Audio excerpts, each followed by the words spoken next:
what you have in store for me. I've been waiting, anticipating. Greetings out there in YouTube land, and as always, I thank you to coming to my channel in a special edition of Tell It Like It Is. And we're going to kind of do a pretty interesting format. I'm going to give you my presentation first, and I'm going to turn it over to my co-host, Joseph Spencer.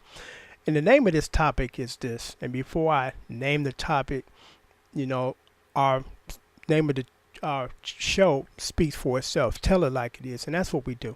And we try to, or no, not try to, we do present our show in a very respectful manner, even though we're dealing with some very sensitive topics. So, we don't want to try to offend anybody, because that's not our intention. Our intention is enlightenment, to say, whoa, So here it is. The name of the topic is a topic that no one wants to tackle. And we tackle it again with respect, and that's racism. It's alive and well, my friends. And don't anybody know that better than a black man. And some of my life experiences, because what I'm going to do is I wrote down a list, and this is just a partial list of my experiences with racism. And before I do that, I want to say this, because I think sometimes we're under this misconception that people that have enough balls to speak on this topic are racist themselves, and I can just assure you that I'm not. It's the old cliche. Some of my closest friends are people outside of my race, and I don't judge people based on the color of their skin. It's just ridiculous to do so. So here it is. I'm going to give you a short list, and then my co-host, Joseph Spencer, is going to give you his short list of our personal racist experiences. And these were racist experiences. There was no doubt about it. The very first one, or one of the very first ones, I was 16. This is back in the 70s. Me and my friend that lived on the same block, William, Billy, we call him Billy. How you doing, Billy? And Billy, if you're watching this, you know where I'm going with this, because you were there and you remember this. We went to a department store to fill out an application, because we felt that we were at the age where, we need to bring in some money, because raking leaves and shoveling snow is not consistent. So we went to the department store dressed very respectable. We were two respectable young black kids. And we went up to the counter, and there was a lady behind the counter. She was white. And we politely asked her for applications for jobs. And she hastily said this to us: "Oh, we're not hiring." So we turned around and we started to walk away, and something told me to stop and just kind of hang out for a minute. So we stopped and we hung out. And then in comes a white guy and a white girl. They went up to the counter and said, "We want an application for jobs." White lady handed it to him. So then I went back, because I'm pissed at this point. And I said, "I thought she wasn't hiring." She said, "Well, just take this, but you can't fill it out here." I was like, okay. So, of course, we didn't get that job. So, experience number 2. I was in my early 20s working at a large food store chain, the largest in the world, actually. And we were coming home from a hard day's work, because we would work from, I think, 9 p.m. to 12, a.m. or 1 a.m. So we were being carpool, because there was one guy driving us all home. So he was driving a blue Chevy Impala. So we driving, it's random. We noticed the cops following us. Cops follow us for like 4 blocks. It's like, what's going on here? We didn't run any stop signs, or, all our plates and stickers and the tail lights are working. So then we got pulled over. They jumped out with guns in hand, told us to get our asses out the car, spread eagle against the hood, and frisked us. And I had a box cutter. He said, "What you doing with this?" I said, "I use this in my line of work. I'm a stock boy." Okay. So then they told us why they stopped us. They said that they were looking for a green Chevy Impala, because the green Chevy Impala was just reported as involved in a robbery, or a store hold-up, or some type of robbery. So we said, well, it's clearly obvious that our car is blue, and why, so why did we get pulled over? And he said, "I told you what I just told you." And then, instead of just, apologizing, because of course we were not the gas they were looking for, they said this and left us with this: "We wish that the car was green." I'm like, okay, good old America. Number 3, I went into a store in Burren, Illinois with my bass player Tony. And we went in there to perhaps buy a guitar. We had a couple $100 in our pockets. So we walked in, and the guy that worked in the store, because normally when you walk into those stores, a salesperson immediately up to you and they greet you and they say, "Hey, thank you, for coming to our store. How can I help you?" So the guy didn't say nothing else. He walked right past us like we were invisible. And then the white guy that came in behind us, "May I help you, sir?" It's like, here we go again. So that's incident number 3. Number 4. Okay, I just actually did number 4. Number 4. I applied for a freight job at a freight company, and those jobs pay pretty well. So I put in my application, and on paper, I guess I can easily be mistaken for a white guy as far as my first name, because it's kind of a very common name for either blacks or whites, and definitely my last name, which I'm not going to divulge, but it definitely could be interpreted as a white guy's name, So the guy called me. He asked to speak to me, and I said, "Speaking." And he paused for a moment and made this statement: "Okay, that's all I want to know. Thank you." And for a moment, I was like, "What was that about?"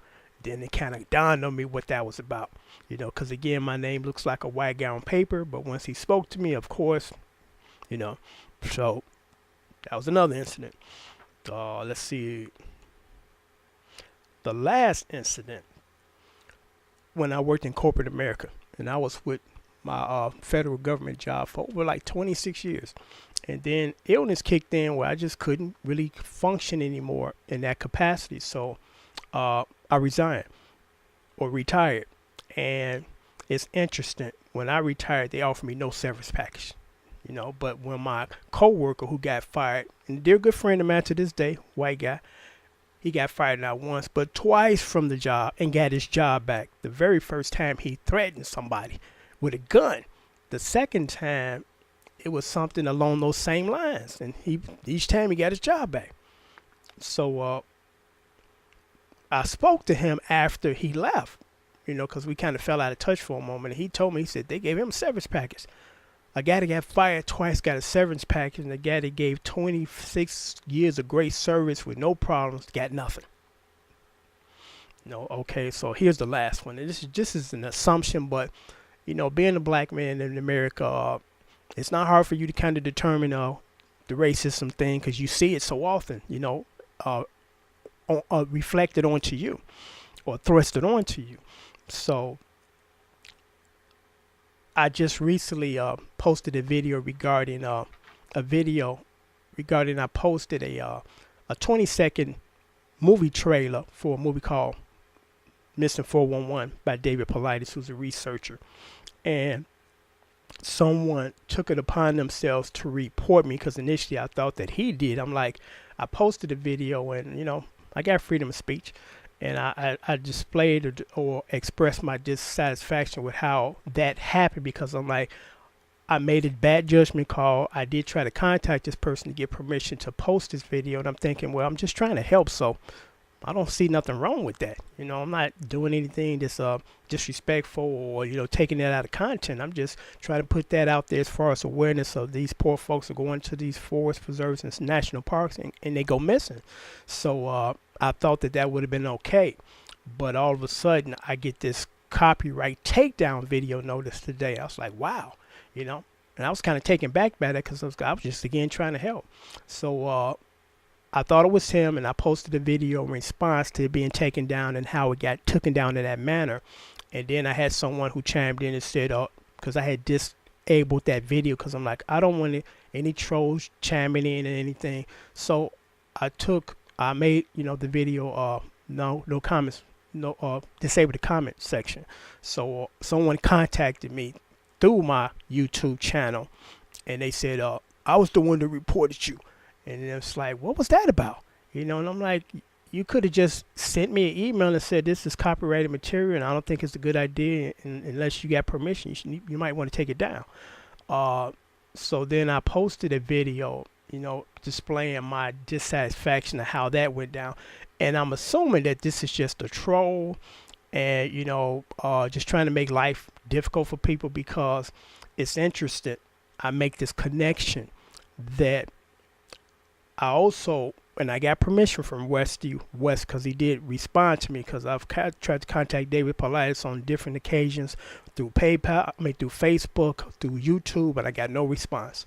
So I contacted Rusty West, and he has one of my favorite channels, and he does the same type of thing that David Paulides does, where he do the top 10 mysterious disappearances and forest preserves. And when you guys get a chance, check out Rusty's channel. Subscribe, make it grow, put that awareness out there, because he's passionate about trying to determine what happened to these people. And the Park Service should come clean with us as far as why they don't keep a list of missing people.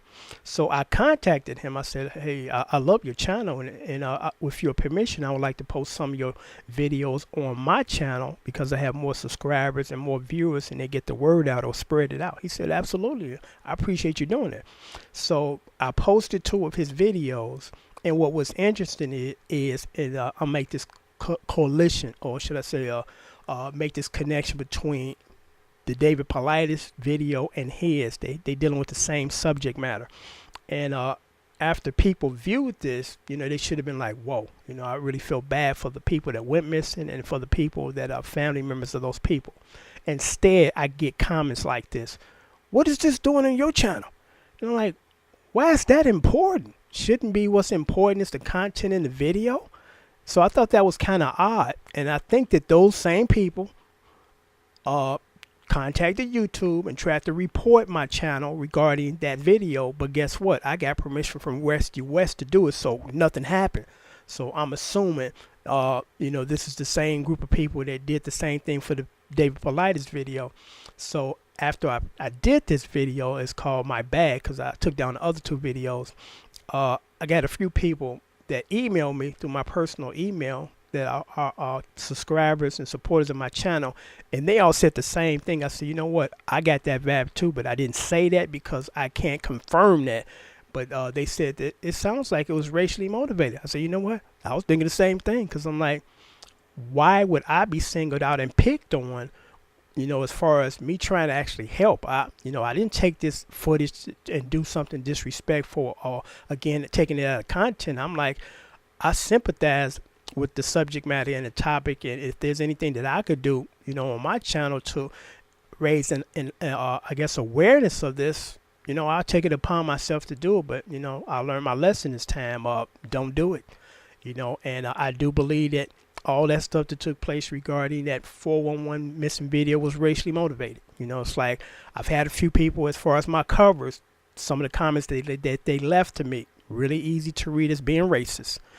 So I'm not new to this. I've been experiencing this since the 70s. And as a black man, you can spot it out. So I'm going to sign off now, and then I'm going to turn it over to my co-host, Joe Spencer. As a black man, I'm giving you my reality on racism. One of my first apartments I rented in Lincoln Park when I got a job. I called the people on the phone, and I guess because of my name, which a friend of mine just had mentioned to me, they didn't think I was black. And when I got there, I got the big freeze. I never experienced the big freeze because I was fresh off of 47th Street. And I explained to the people I was managing the store in a very fashionable neighborhood and showed them my card. They asked for reference.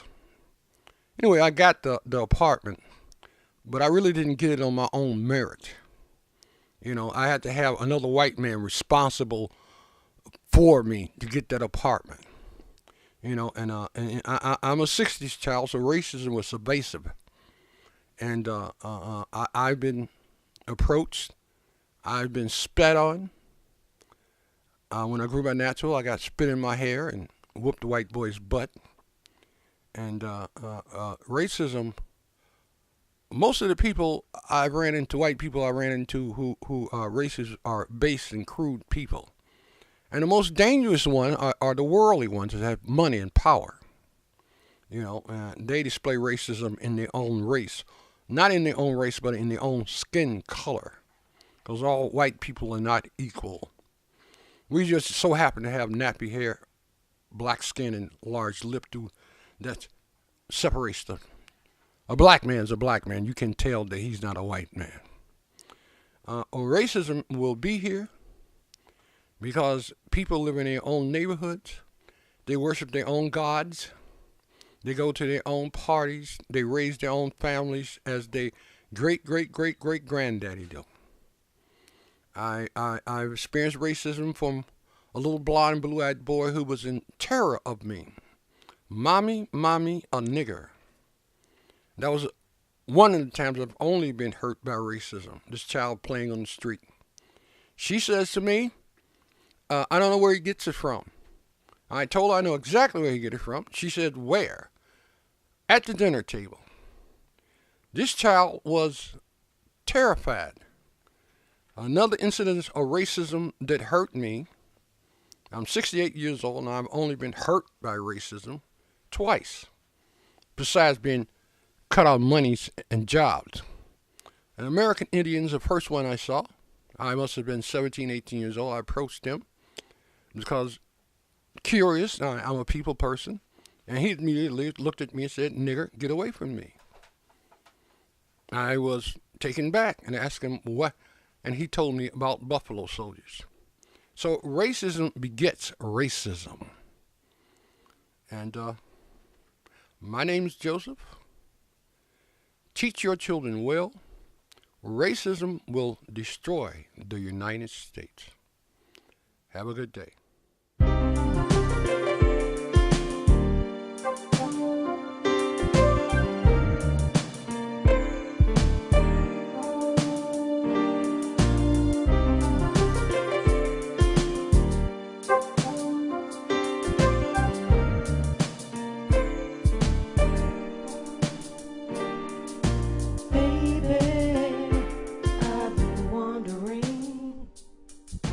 What you have in store.